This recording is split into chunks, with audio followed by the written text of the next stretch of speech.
Magibukas po tayo sa ating pong, bago po tayo pumunta sa ating pagbibigay.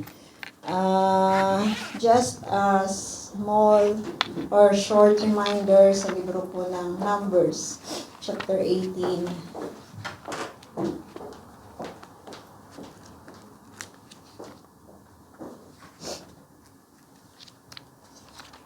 Numbers. Kaya lang, hindi ko na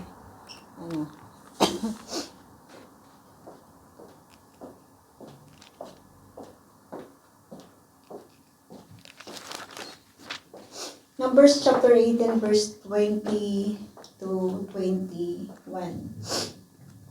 Unahin po muna natin ang verse 21. Sabi po dito, I give to the Levites all the tithes in Israel as their inheritance in return for the work they do while serving at the tent of meeting. So, dito po mga kapatid, we are being reminded po dito sa libro ng Numbers that it is God, yung Lord po yung nag-command na tayo po ay magbigay ng ating pong mga offering and yung ating pong tithes or 10% of any income na mayroon po tayo ay ito po ay ipinalaan ng Lord, ang Diyos mismo ang nagsabi sa pag-uusap nila ni Aaron to give this to the Levites. Sino ba yung mga Levita? Sila yung mga nasa loob ng templo. So, sa lahat ng anak ni Jacob, the tribe of Levi ay wala po silang ibang inheritance kundi yung Lord. So, the tithes is for the church. The tithes is for the dispensation of the church. Pwede po natin sabihin, wala naman po tayong mga Levites dito sa loob ng church because we are Gentiles. But we have a church. And the church, hindi po dahil sa sinasabi po natin na kailangan, but it is the command of the Lord in order for the church to be sustained. No? So, ito po yung inheritance ng church. Yung pong tithes na atin pong ibinibigay while we are working outside. No? At sabi po dito sa 20, the Lord said to Aaron, you will have no inheritance in their land, nor will you have any share among them. I am your share and your inheritance among the Israelites. So, paalala po mga kapatid that we cannot yung pong mga offerings and tithes, ito po ay nanggagaling doon po sa mga tao na nasa loob ng iglesia, no? Or in their part, no, yung mga nagbibigay po doon ay yung 11 tribes, no? Yung 11 tribes and even as we go sa pagbabasa po ng Book of Numbers, makikita natin na yung mga Levites din nagbibigay sila from the 10% na nakukuha nila. So, ito pong mga tao sa loob ng iglesia, tayo po yung nandito, tayo po yung miyembro ng iglesia. We cannot really go out and have a basket at maghingi tayo sa labas. So, that is not the command of the Lord. The command of God, bilang nasa loob ng family na, for example, dito po sa atin sa church. So, we are the ones who is going to give for the church. No? So, kaya po ginagawa po natin ito at sabi po sa New Testament, not grudgingly or under compulsion. Pero sabi, God loves a cheerful giver. So, if you are a cheerful giver, you know how to give generously.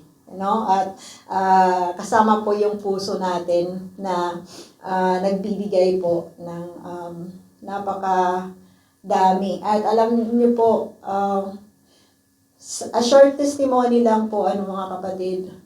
When you know how to give really freely, alam niyo yun yung pag sinabi po nating freely and generously, yung hindi ka laging nagbibilang. Hindi naman sa parang pakawala ka na lang sa pagbibigay, but you know where to give and how to give. Pero alam nyo yun, that you are giving freely and generously. Yung dumadating sa'yo, talaga sa buhay ko, I really experienced that na yung blessing din talaga ay ibinibigay ng freely or generously. Hindi ko na kailangang makiusap, no? So, sa work ko ngayon, sabi ko, hindi, kasi 3 weeks akong wala. So, 3 weeks dapat akong walang sahod. Pero sinasabi niya, no, you will receive everything. So, alam niyo yan, yung sabi pa nga natin, na bingit tayo sa kamatayan. But, there's still a purpose of God for us to do. At kahit po mga kapatid, hindi po tayo na hospital, hindi po tayo nagkasakit, lagi po nating tatandaan, yung buhay po natin ay fragile. Ito po ay marupok, it can be taken away from us. And what we are going to do, we always have to live life, a grateful life, a thankful life sa bawat araw ng ating pong buhay. And bilang mga generous giver, ganon din po yung ma-experience natin to be thankful. No? So, yun po mga kapatid, tayo po ay manalangin para sa ating pong offering. Lord, we glorify your name. We thank you so much, Panginoon, for providing every need that we have. Lord God, tunay nga po Diyos that you are giving siksik-liglig at umaapaw na mga pagpapala sa bawat isa po sa amin, O Diyos.